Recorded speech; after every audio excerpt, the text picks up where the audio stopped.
नमस्कार मित्रों और हमारे प्यारे बच्चों। आज हमारे लिए बड़ा हर्ष का विषय है कि आज सृजन कॉमर्स क्लास ऑनलाइन मोड में क्यों उतर रहा है। हम लोग ऑफलाइन से काफी व्यस्त थे, लेकिन बहुत सारे ऐसे बच्चे हैं जिनका इतना सारा रिक्वायरमेंट था 2 साल से लगभग कि सर सृजन कॉमर्स क्लास ऑनलाइन मोड में उतरे। बच्चों, आज हमारे हर्ष का विषय है कि आज हमारी पूरी टीम रेडी है आपको ऑनलाइन क्लास देने के लिए और एक बेहतरीन क्लास देने के लिए। मैं डॉक्टर प्रणव झा, डायरेक्टर सृजन कॉमर्स क्लास। मैं आपको बताऊं कि हमारा जो अनुभव है 18 से 19 वर्ष का अनुभव है वो मैं आपके साथ शेयर करने जा रहा हूं। और आज पहली क्लास मैं आपको दे रहा हूं जिसमें मैं बस एक फॉर्मेलिटी के तौर पे मैं आपको थोड़ा सा क्लास 12 के अकाउंटेंसी का सिलेबस में डिस्कस करूंगा। बच्चों, क्लास 12 का जो अकाउंटेंसी का सिलेबस है दो ग्रुप में है, पार्ट ए और पार्ट बी। हम लोग बात करते हैं सिलेबस की। सबसे पहले अगर हम ओवरव्यू देखें बच्चों, तो ओवरव्यू में accounting for partnership form part A में और कंपनी को पार्ट ए से स्टडी करना होता है और पार्ट बी में फाइनेंशियल स्टेटमेंट एनालिसिस को स्टडी करना होता है। बच्चों, आज हम लोग सीबीएसई के सिलेबस की बात कर रहे हैं। अगला वीडियो हमारा बिहार बोर्ड के लिए भी आएगा और थर्ड जो हमारा होता है प्रोजेक्ट वर्क होता है। अकाउंटिंग फॉर पार्टनरशिप फॉर्म से हमारा 60 मार्क्स का क्वेश्चन आता है, फाइनेंशियल स्टेटमेंट एनालिसिस हमारा 20 मार्क्स का क्वेश्चन आता है और प्रोजेक्ट वर्क हमारा 20 मार्क्स का होता है, जिसमें सीबीएसई बोर्ड से एक्सटर्नल आता है और वहां पर जाकर के आपको एक प्रोजेक्ट बनाना होता है किसी कंपनी के इंफॉर्मेशन को लेकर के और आपका वाइवा होता है।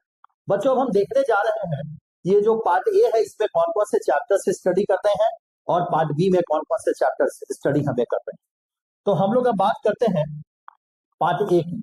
बच्चों, पार्ट ए में हम लोग को सबसे पहला पार्टनरशिप अकाउंट पढ़ना होता है और पार्टनरशिप में बहुत सारे चैप्टर्स हैं जिसमें एक गुडविल है, इसके बाद एडमिशन ऑफ न्यू पार्टनर है, इसके बाद retirement and death of A partner है और डिसोल्यूशन है। यहां तक बच्चों सारे पार्टनरशिप के चैप्टर्स हैं। मैं हमेशा बच्चों से बात करता हूं और बच्चों को बताता हूं कि जैसे ही क्लास 12 शुरू हो तो आपकी प्लानिंग पहले से ही शुरू हो जानी चाहिए। बच्चों, अगर आपकी प्लानिंग नहीं होगी तो आप प्रॉपर तरीके से वर्क नहीं कर पाएंगे। पार्टनरशिप का अगर फर्स्ट और सेकंड चैप्टर का छोटा सा भी कॉन्सेप्ट अगर आप मिस करेंगे बच्चों तो यहां तक आपको परेशानी। तो इसलिए क्लास 12 को शुरू करने से पहले हम लोग एक प्रॉपर प्लानिंग कर लेनी होगी और प्लानिंग करके हम लोग को कितने देर अकाउंट्स को पढ़ना है इस चीजों को हम लोग को डिटरमाइन कर लेना पड़ेगा बच्चों, तभी जाकर के आपको सफलता हासिल होगी। बहुत सारे बच्चे सोचते हैं चलो यार 2 चैप्टर मिस कर गया, कोई दिक्कत नहीं, हम अगला चैप्टर पकड़ लेंगे। तो मैं आपको बता दूं कि पार्टनरशिप में और क्लास 12 में संभव नहीं है। बच्चों, मार्क्स की बात करूं तो मार्क्स में एडमिशन की मैं बात करूं 13 से 12 मार्क्स तक इससे क्वेश्चन पूछे जाते हैं। देन उसके बाद रिटायरमेंट की बात करूं तो 6 से 10 मार्क्स के क्वेश्चन आते हैं और डिसोल्यूशन में 6 से 8 मार्क्स के क्वेश्चन आते हैं। देन इसके बाद बच्चों अकाउंटिंग फॉर शेयर कैपिटल। मैं शेयर कैपिटल के बारे में बता दूं, ये इतना इंपॉर्टेंट चैप्टर्स है जो कि आपको 12th में जरूरी है। आप सीए फाउंडेशन की बात करें, सीएस की बात करें, सीएमए की बात करें, सीयूटी की बात करें, आगे आकर के बीबीए एमबीए की बात करें, चैप्टर्स आपके लिए बहुत इंपॉर्टेंट है। और इस चैप्टर की भी 12th में वही कहानी है। कंपनीज एक्ट 1956 का कॉन्सेप्ट है। यहाँ पे जब आप स्टडी करेंगे तो आपको एक एक चीजों को, छोटी छोटी बातों को ध्यान में रखना पड़ेगा और छोटी छोटी बातों को ध्यान में रखने के लिए आपको प्रॉपर प्लानिंग करनी पड़ेगी कि हमको कैसे पढ़ना है, किस तरीके से पढ़ना है, कैसे स्टडी करनी है। देन उसी में शेयर कैपिटल में भी एक टॉपिक हमारा है डिवेंचर का। तो ये हमारा पार्ट ए का बच्चों कॉन्सेप्ट है, जिस पार्ट ए में आपको ये सारे सब्जेक्ट आपको चैप्टर्स आपको पढ़ने हैं। इसके बाद बच्चों अगर हम बात करें पार्ट बी की, तो पार्ट बी में मैं आपको बता दूं कि यहाँ पे कंप्लीट मैनेजमेंट अकाउंटिंग का कॉन्सेप्ट है और मैनेजमेंट अकाउंटिंग में फाइनेंशियल स्टेटमेंट हम लोग को पढ़ना है। कंपनी का, ज्वाइंट स्टॉक कंपनी का फाइनेंशियल स्टेटमेंट हम कैसे प्रिपेयर करते हैं, बैलेंस शीट कैसे बनाते हैं, प्रॉफिट और लॉस कैसे बनाते हैं, इसको स्टडी करना है। देन उसके बाद एनालिसिस ऑफ फाइनेंशियल स्टेटमेंट हम लोग को स्टडी करना है।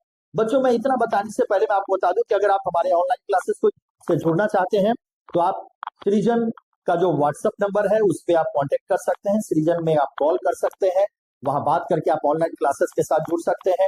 और इसी तरीके से हमारा वेबसाइट भी है, उसको भी सर्च कर सकते हैं। फेसबुक पे भी सृजन का पेज है, उसको आप देख सकते हैं। आप जैसे ही फेसबुक पे सृजन का पेज आप चेक करेंगे तो वहां से आपको सारा इंफॉर्मेशन मिल जाएगा। अब मैं बात करता हूं जो थर्ड चैप्टर हमारा है वो है अकाउंटिंग रेशियो का। अकाउंटिंग रेशियो एक ऐसा मैनेजमेंट अकाउंटिंग का चैप्टर है बच्चों जिसकी जरूरत आपको बीबीए में है, इसकी जरूरत आपको एमबीए में है, सीयूटी में से एग्जामिनेशन में क्वेश्चन पूछे जाते हैं और ये चैप्टर्स मैनेजमेंट अकाउंटिंग का पार्ट है, डिसीजन लेना है, फोरकास्टिंग करना है, liquidity ratio, solvency ratio, profitability ratio, activity ratio, सारे रेशियो के बारे में आप यहाँ पे स्टडी करेंगे। और नेक्स्ट लास्ट में हम लोग को पढ़ना है कैश फ्लो स्टेटमेंट। ये इतना इंपॉर्टेंट चैप्टर्स है कि से बिहार बोर्ड हो या सीबीएसई हो, सब जगह क्वेश्चन आना ही आना है। और बच्चों मैं आपको बता दूं कि जितने भी चैप्टर्स हैं क्लास 12 को पढ़ने के लिए आपको एक प्रॉपर प्लानिंग करनी होगी।